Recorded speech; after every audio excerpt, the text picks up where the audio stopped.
It must be very galling for you to hear that young people are hurting themselves still in the pursuit of a tan.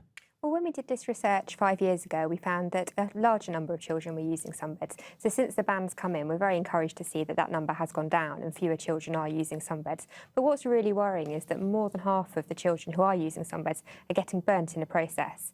And when you get a sunburn, that's a sign that the DNA deep in your skin has been damaged by the UV. And over time, that damage builds up, and that's what increases your risk of skin cancer. It's much harder for children to go into a pub and buy a drink. It's not if they look underage, it's if they look under 25, even 30, they have to show ID. So why isn't that the same in sunbed emporiums?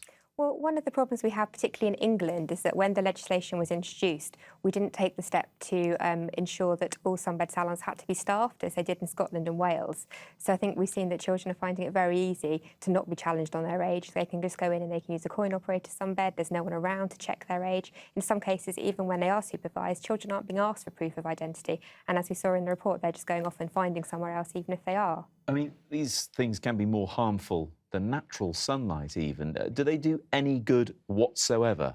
Well, we would say there's no safe way to use a sunbed, particularly not for cosmetic reasons.